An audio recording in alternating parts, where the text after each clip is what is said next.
నేడు AP cabinet భేటీ కానుంది. CM Chandrababu అధ్యక్షతన మంత్రివర్గం సమావేశం అవుతుంది. ఇందులో భాగంగా పలు కీలక అంశాలపై చర్చించనున్నారు. రాజధాని అమరావతి నిర్మాణ పనులపై అధికారులను సీఎం స్వయంగా అడిగి వివరాలను తెలుసుకోనున్నారు. సిఆర్డీఏ నిర్ణయాలకు ఆమోదముద్ర పడనుంది. అదేవిధంగా వన మహోత్సవం, యోగా డేపై చర్చించనున్నారు.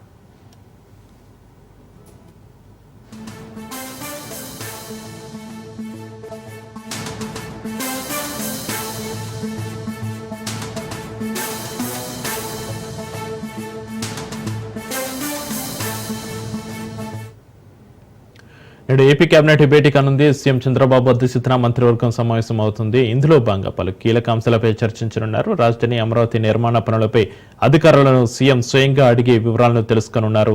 సిఆర్డీఏ నిర్ణయాలకు ఆమోదముద్ర పడనుంది. అదేవిధంగా వన మహోత్సవం, యోగా డేపై చర్చించనున్నారు.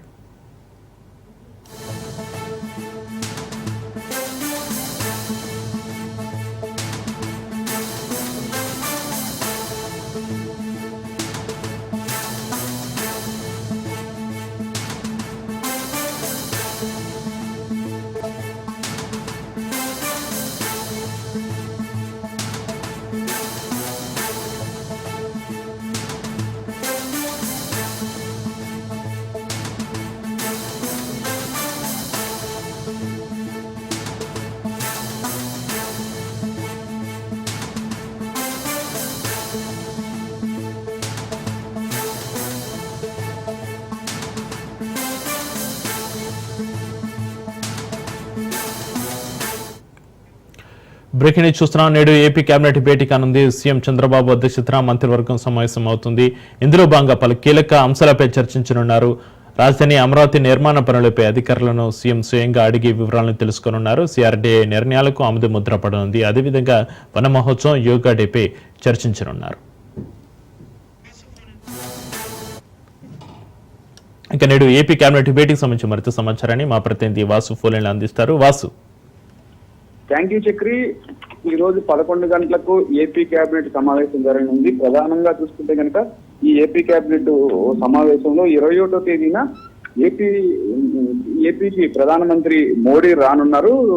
అంటే ఈ అంతర్జాతీయంగా కూడా యోగా డే నిర్వహించేందుకు ఏర్పాట్ల గురించి కూడా ఏపీ సీఎం అధికారులకు దశాదిశ నిర్దేశం చేయనున్నారు. అట్లాగే రాజధాని అమరావతి నిర్మాణం పైన కూడా ప్రధాన చర్చ కొనసాగనుంది. అమరావతిలో నిర్మించే ఈఏడి టవర్స్ టెండర్లకు ఈ రోజు కేబినెట్ ఆమోదం తెలుపుతుంది. అలాగే హెచ్ఓడి 4 టవర్లు, ఐకానిక్ టవర్లకు టెండర్లకు కూడా ఏపీ కేబినెట్ ఆమోదం తెలుపుతుంది. ఈ అమరావతి దిశలో అంటే 2019 నుంచి 2024 వరకు ఏదైతే ఈ పనులన్నీ ఆగిపోయినాయో, ఈ పనులన్నీ ఆగిపోయిన దృష్ట్యా కూడా మరికొంత భూమిని తీసుకోవాలనుకుంటుంది. ఈ రెండో దశ పనులు 44,000 ఎకరాల భూమి సేకరించేదే ప్రధాన అంశంగా కూడా ఈ రోజు కేబినెట్ లో ఉంది. అలాగే అమరావతిలో కూడా ప్రధానంగా గ్రీన్ఫీల్డ్ ఎయిర్పోర్ట్ అంటే అంతర్జాతీయ విమానాశ్రయాన్ని కూడా ఏర్పాటు చేయనున్నారు. ఈ విమానాశ్రయ నిర్మాణానికి అవసరానికి మరొక 5,000 ఎకరాల భూమి కూడా అవసరం కానుంది. 5,000 ఎకరాల భూమికి కూడా ఈ రోజున నిర్మాణానికి ఆమోదం తెలుపనుంది. మరొక 2,500 ఎకరాల కూడా అంతర్జాతీయ స్పోర్ట్స్ కాంప్లెక్స్ నిర్మించున్నారు. అంటే ఇది ఎయిర్పోర్ట్ విమానాశ్రయానికి అంతర్జాతీయ స్పోర్ట్స్ కాంప్లెక్స్ కూడా దగ్గరగా ఉండేందుకు రోడ్వే కానీ వేరే ఇతర అవసరాల నిమిత్తం కూడా అంతర్జాతీయ క్రీడాకారులు ఇక్కడ పాల్గొన్నప్పుడు కానీ, అంతర్జాతీయ క్రీడలు ఇక్కడ నిర్వహించవలసి వచ్చినప్పుడు కానీ ఎటువంటి అవసరాలు ఉంటే వారికి ప్రత్యేక విమానాలు పార్కింగ్ చేసుకునేందుకు విమానాల ద్వారా రోడ్డు మార్గం ద్వారా అంతర్జాతీయ స్పోర్ట్స్ కాంప్లెక్స్ తీసుకొచ్చేందుకు కూడా ప్రత్యేక రోడ్డు మార్గాన్ని కూడా నిర్మించేందుకు ప్రధానంగా ఈ రోజున పిలువనున్నారు. దీనికోసం 2,500 ఎకరాల్లో కూడా అంతర్జాతీయ స్పోర్ట్స్ కాంప్లెక్స్, అంతర్జాతీయ స్పోర్ట్స్ స్టేడియంలు కూడా ఇక్కడ ఏర్పాటు చేయని చెప్పేసి కూడా అనుకుంటున్నారు. అలాగే వివిధ సంస్థలకు కూడా భూ కేటాయింపుల ఆమోదం ఈ రోజు కేబినెట్ తెలుపుతుంది. అలాగే తల్లికి వందనం నిధులు కూడా ఈ రోజు కేబినెట్ తెలుపుతుంది. ఇట్లాగే కూటమి ఏడాది పాలన పైన కూడా ప్రత్యేక కార్యక్రమం కూడా చేపట్టనుంది. దీంతో చూసుకుంటే కనుక ఈ రేపటి నుంచి కూడా అంటే 1 కోటి మొక్కలు రేపటి నుంచి ప్రధానంగా వనం కార్యక్రమం ద్వారా గతంలో కూడా చేపట్టారు. 1 కోటి మొక్కలు నాటడం రేపు ప్రధాన అంశంగా కూడా కానుంది. ఈ 5 కోటి మొక్కలను కూడా రేపు ఎక్కడెక్కడ ఏ ప్రాంతాల్లో డిస్ట్రిబ్యూట్ చేయాలి, దీనికోసం కూడా ప్రత్యేకంగా అగ్రికల్చర్, హార్టికల్చర్ తో పాటుగా ఈ వన సంరక్షణ అధికారులు కూడా కేబినెట్ లో ఈ రోజు దానిపైన కూడా చర్చకు వచ్చే ప్రధాన అంశంగా కనిపిస్తోంది.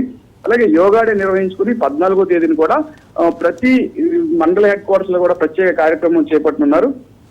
ప్రధానమైన అంశాలు ఒకటి, మోడీ గారు 27వ తేదీన రానున్న నేపథ్యంలో కూడా అంతర్జాతీయంగా యోగా డే నిర్వహించాలని ప్రపంచ పటంలోనే కూడా గిన్నీస్ ఆఫ్ ది వరల్డ్ రికార్డులో కూడా ఏపీలో తలపెట్టిన 21వ తేదీ తలపెట్టిన అంతర్జాతీయ యోగా డేని కూడా ప్రధాన భూమిగా నిలపాలని చెప్పేసి ఒకటి, హెచ్ఓడి టవర్ల ఆమోదం 2వ అంశం, 44,000 ఎకరాల భూమి సేకరణ 3వ అంశం కూడా ఉంది.